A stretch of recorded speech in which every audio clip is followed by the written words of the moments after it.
Today, I'm going to tell and show you a story like you've never heard before. A story that will play games with your brain. What happened when Earth became uninhabitable and humans found a new planet? 5,000 people set off on a spaceship toward this new world. But what happened to them in deep space? So, fasten your seatbelts and come with me on an adventure.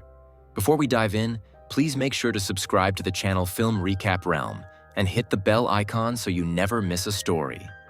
The movie begins with a spaceship named Avalon floating through space, carrying 5,000 passengers. After 120 years, this ship is scheduled to reach a new planet called Homestead 2. An interesting fact here is that during this 120-year journey, the travelers are kept asleep in sleeping chambers, hibernation pods.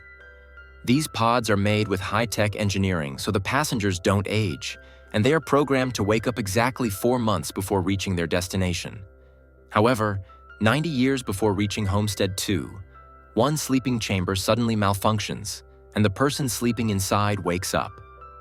This man's name is James. After waking up, a computer program welcomes him. The program tells him that the ship has everything for entertainment, and that he should enjoy all the amenities until they land on Homestead 2 at the scheduled time.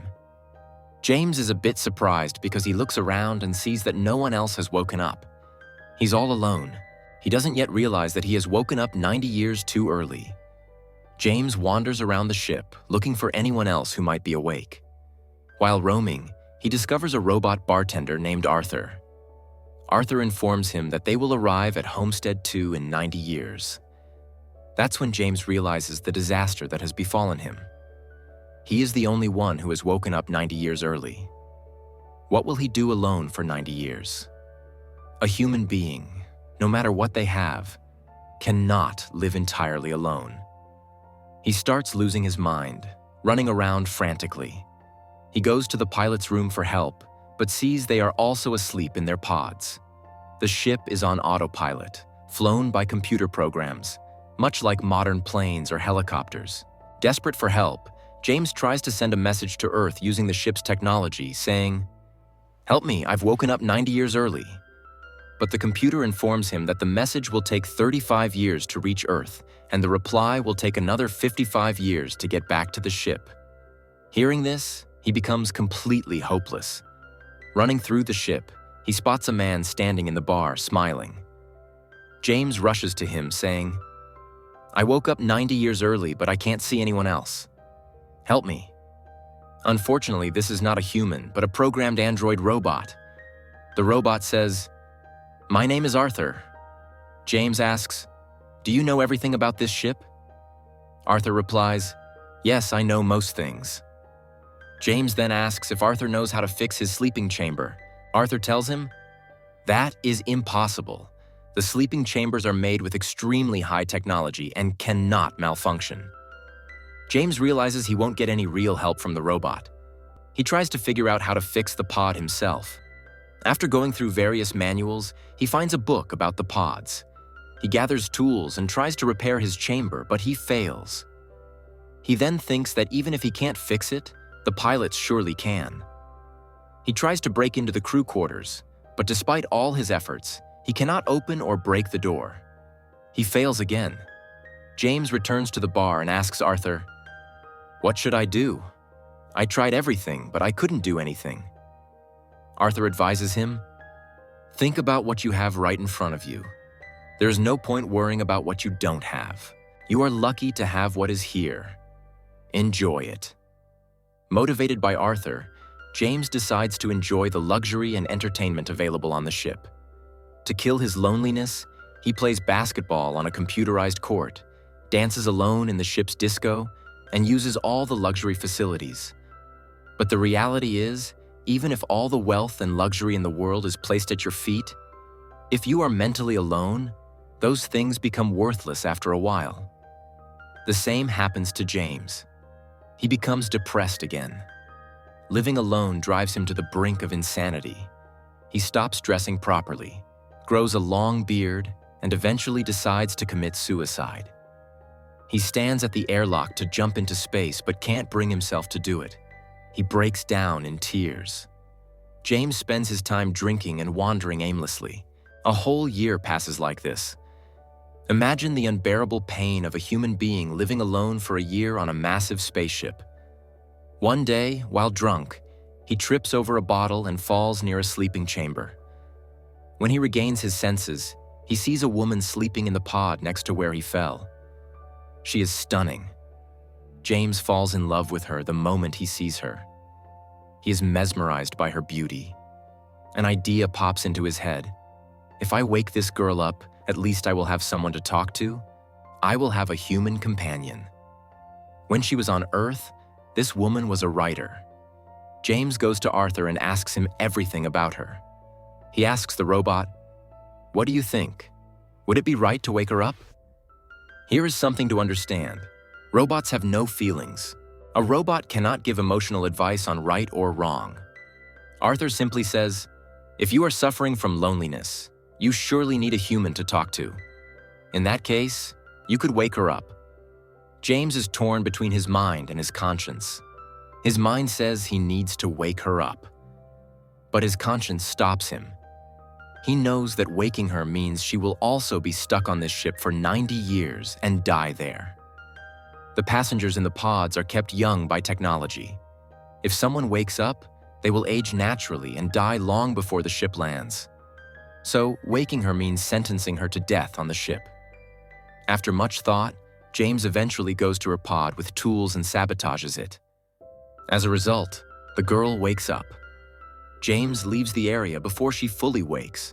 When she wakes up, she looks around in shock, thinking they must have arrived. But when she sees no one else, she becomes terrified and desperate. She runs around looking for just one other person. When she reaches the main hall, she meets James. She introduces herself as Aurora and asks, "What is happening? I don't see anyone else. Where are the others? Why haven't they woken up?" James tells her, "We both woke up 90 years ahead of schedule." Hearing this, she panics and runs around frantically. James tells her he tried everything to fix the pods or wake the crew, but nothing worked. Aurora is devastated. How will she spend 90 years here? Why waste her life on this ship? She screams at the pilot's door, but it's useless. Eventually, she returns to James. Bonding over their shared loneliness, they spend time together, hang out at the bar, and grow close. James decides to take Aurora on a date. He proposes to her, saying, "I love you," and Aurora accepts. They start living happily on the spaceship. One day, Aurora tells James, "I never thought loneliness could be this beautiful. I probably wouldn't have lived such a loving life even on Homestead 2. I am grateful to God for matching me with someone like you." Now, a crucial detail. James had told Arthur, the robot, never to tell Aurora that he woke her up intentionally. Arthur had promised, "I will not say anything until you tell her yourself." Time passes, and James decides to ask Aurora to marry him. He prepares to propose at the bar. However, Aurora arrives half an hour early and starts talking to Arthur. She says, "You know, Arthur, the happiest and most beautiful days of my life are the ones I've spent with James." Arthur asks, "Does James tell you everything?" Aurora replies, "Yes, we have no secrets. Our relationship is that strong." Arthur then says, "I'm glad to hear that, because the day James woke you up from your sleeping chamber, he was in so much pain." Aurora is thunderstruck. She thought her pod had malfunctioned. She never imagined James ruined her life for his own selfishness. When James arrives, Aurora is furious. She screams, "You destroyed my life. You knew we would die here, yet you woke me up just for my body and your own selfishness." James tries to explain, but she refuses to listen and storms off. James asks Arthur, "You told her everything? I told you not to." Arthur replies, "I am a robot. Aurora said you have no secrets, so I assumed you had already told her." That night, Aurora attacks James while he is sleeping, intending to kill him. But she breaks down in tears and can't do it.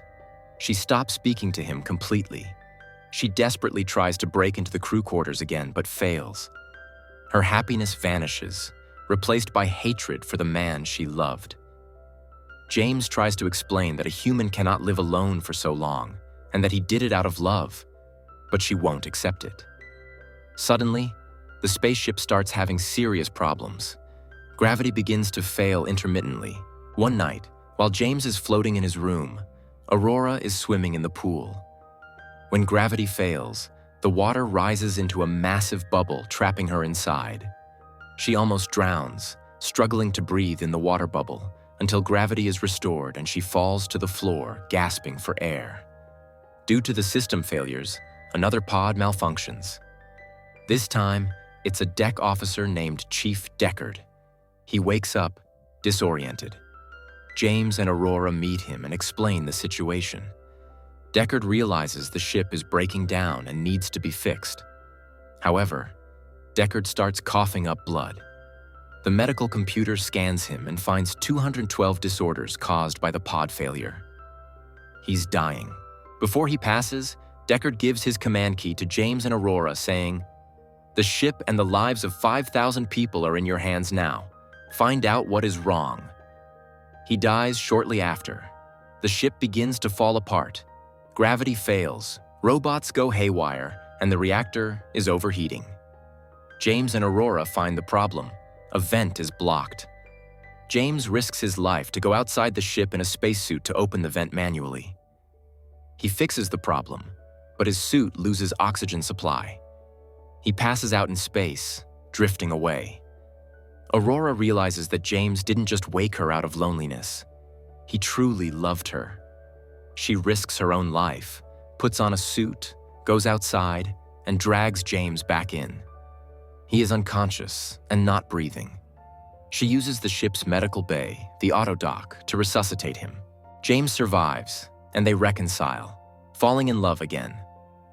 Later, James discovers the auto dock can put one person back into hibernation. He offers it to Aurora so she can reach the new planet. She refuses. She chooses to live out her life on the ship with him. The movie ends as the ship finally approaches Homestead 2 88 years later. The passengers wake up on schedule. When they walk into the main hall, they are shocked to see a massive garden, trees, plants, and animals, created by James and Aurora over their lifetime. Aurora's voiceover plays, "James and I lived a beautiful life here. We saved you all. We enjoyed our life together, and I learned what true love and living really means. Best wishes to you all on Homestead 2. The passengers are left in awe and the movie ends. If you like the story, please subscribe to the channel and click the bell icon to get notified for the next story. Thank you so much for listening to the full story. See you in the next one.